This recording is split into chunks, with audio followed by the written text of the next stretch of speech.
दोस्तों आज हम एक ऐसे टॉपिक पे चर्चा करेंगे जिसके बारे में हम सभी को जानना बहुत ज़रूरी है। एक इंसान कैसे किसी टेक्निक का इस्तेमाल करके महामानव बन सकता है? क्या ये सच में सही है या फिर हमारे बीच में भ्रम फैलाया जा रहा है? जरा सोचिए, हमारे आसपास बहुत से ऐसे लोग रहते हैं जो हर समय खुश रहते हैं। आप देखेंगे कि इनकी ज़िंदगी में चाहे कितनी समस्या क्यों ना हो, ये आपको हमेशा खुश मिजाज तौर पर नज़र आते हैं। वहीं दूसरी ओर हम देखेंगे कि बहुत सारे ऐसे लोग हैं जो किसी भी तरह की ऊर्जा या फिर ध्यान साधना में लगे रहते हैं। उनकी लाइफ में परेशानियां बहुत कम आती हैं। क्या आपने कभी ये सोचा है कि ऐसा कैसे होता है?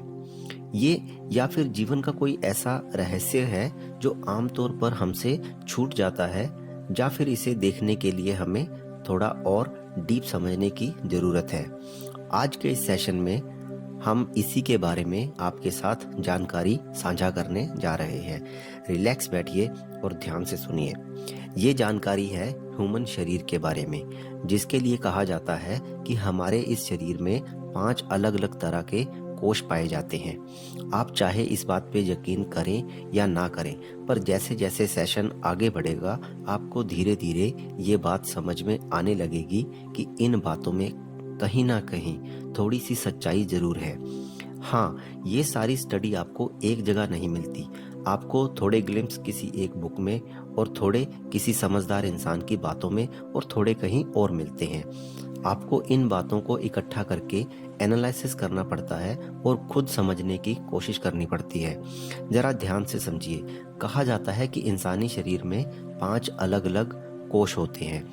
पहला होता है अन्नमय कोश, जो सबसे बाहर होता है। इसके बाद प्राणमय कोश, इसके बाद मनोमय कोश, इसके अंदर विज्ञानमय कोश, और सबसे अंदर आनंदमय कोश।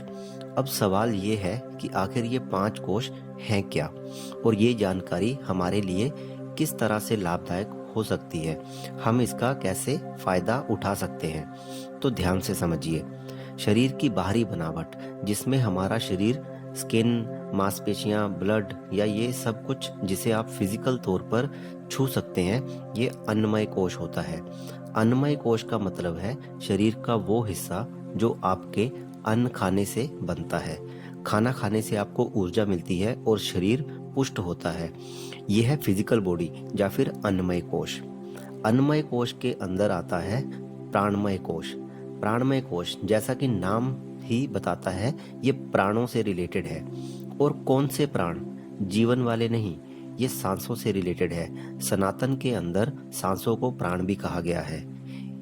या फिर आप इसे और ज्यादा समझते हैं तो कहा जाता है कि सांसों का फायदा उठाते हुए प्राण इस शरीर के अंदर आता है और बाहर जाता है।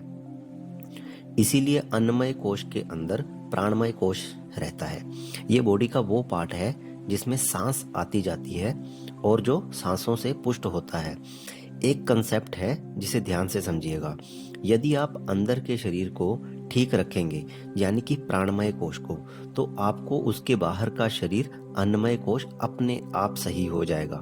जरा सोचिए, यदि आप हर दिन प्राणायाम करते हैं और अपनी सांसों को कंट्रोल करने की कोशिश करते हैं, तो हम सभी जानते हैं कि प्राणायाम करने से शरीर स्वस्थ रहता है, और उस समय जो भी हम खाते पीते हैं वो अच्छे से पचता है और आपका बाहरी शरीर स्वस्थ होता है। यानी कि यदि आप प्राणों को ठीक रखते हैं, प्राणमय कोश को ठीक रखते हैं, तो आपका अन्नमय कोश अपने आप ठीक रहता है। मिसाल के लिए, कोई ऐसी सिचुएशन जहां पर आप बहुत ज्यादा पैनिक होते हैं और आपकी सांसें तेजी से चलने लगती हैं और आपकी बॉडी कांपने लगती है।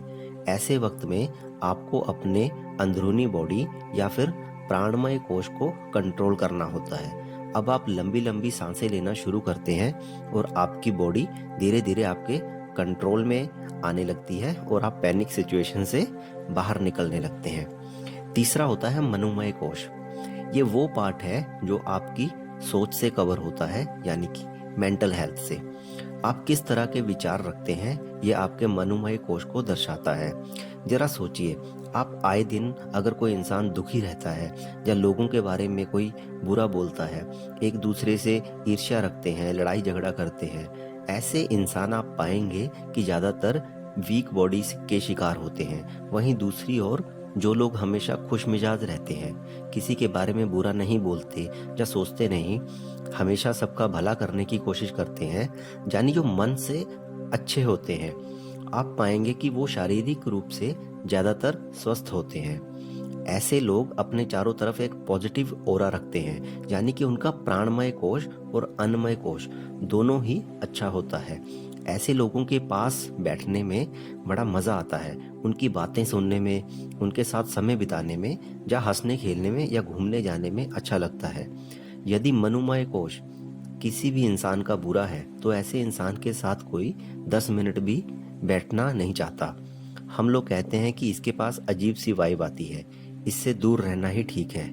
यदि आप मनोमय कोश को ठीक रखेंगे तो आपका प्राणमय कोश और अन्नमय कोश दोनों ही सही रहता है। इसलिए कहा जाता है कि अपनी सोच हमेशा पॉजिटिव रखो, क्योंकि मनोमय कोश आपकी सोच से रिलेटेड है। कहते हैं कि हम जैसा सोचते हैं वैसा ही बन जाते हैं। इसलिए आपको अपने मनोमय कोश को हमेशा कंट्रोल और पॉजिटिव रखना चाहिए। इसके बाद दो बेहद शानदार कोश आते हैं जिन्हें आपको और ध्यान से समझना चाहिए। इसके अंदरूनी कोश हैं विज्ञानमय कोश। ये वो पार्ट है जो आपके सबकॉन्शियस ब्रेन से रिलेटेड है। कभी आपने ये सोचा है कि इसे विजडम शेल्फ भी क्यों कहते हैं? विज्ञानमय कोश, विज्ञान का मतलब होता है एक ऐसा नॉलेज जो बार बार प्रूफ हो सकता है। जरा सोचिए, ऐसा कहा जाता है कि डीएनए का डबल हेलिक्स मॉडल वाटसन और क्रिक ने नींद में खोजा था। बेंजीन का हेक्सागोनल शेप का संरचना नींद में खोजी गई थी। और बहुत सारे फाइन राइटर्स ये कहते हैं कि उन्हें अच्छे अच्छे आइडियाज हल्की नींद की स्थिति में आते हैं। असल में जब इंसान हल्की नींद की स्थिति में होता है तब वो कॉन्शियस की बजाय सब कॉन्शियस के लेवल पे काम कर रहा होता है, और इसी लेवल पर ही आपका विज्ञानमय कोश एक्टिव होता है। जरा सोचिए और इसे कोरिलेट करने की कोशिश करते हैं गीता से। भगवान श्री कृष्ण अर्जुन से कहते हैं कि तुझ एक भक्त के लिए मैं इस विज्ञान को विस्तार पूर्वक कहूंगा, और फिर वो अर्जुन को उसके सब कॉन्शियस लेवल पे लेकर जाते हैं। एक दूसरी चीज, क्या आपने सुना है कि सारे जवाब तुम्हारे शरीर के अंदर हैं, पर सवाल ये है कि वो जवाब आते कहाँ से हैं? वो विजडम कहाँ से आती है? कोई इंसान जो ध्यान साधना करता है वो इतना समझदार कैसे हो जाता है? इसीलिए इसे विजडम शेल्फ कहते हैं। यह है विज्ञानमय कोश।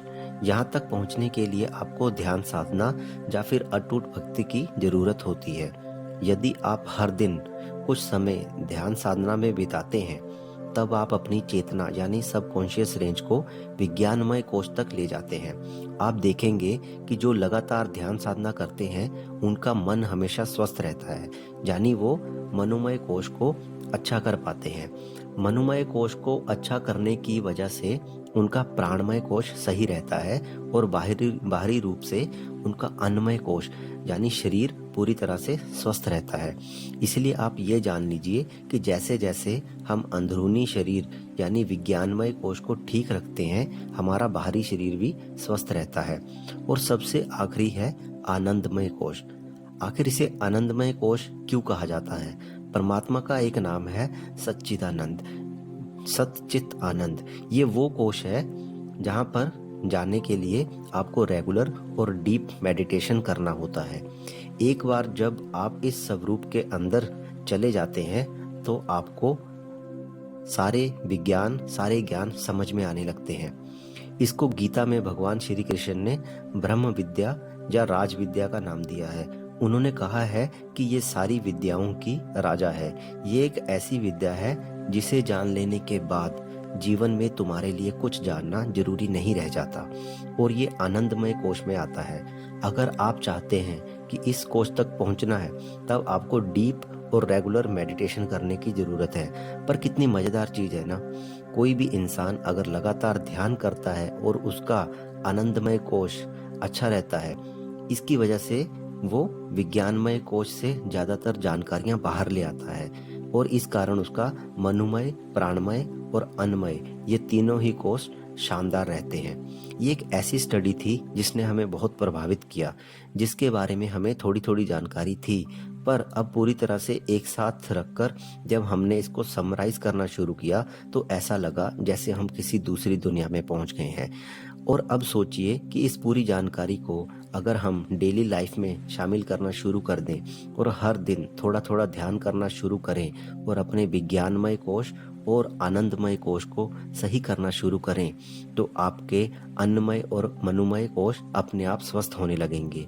ये एक साधारण इंसान का महामानव बनने का सबसे आसान रहस्य है, पर समस्या ये है कि हम में से ज़्यादातर लोग इस रहस्य को जानने के बाद भी 24 घंटे में से आधा घंटा भी ध्यान के लिए नहीं निकाल पाते। जो निकालते हैं उन्हें ये नहीं पता होता कि ध्यान करने का सही तरीका क्या है और कैसे आप अपने अंदर जाकर अपने स्वरूप का दर्शन कर सकते हैं। उम्मीद है आज के इस सेशन में आपके जीवन में सकारात्मक बदलाव लाने की जरूर मदद करेगा।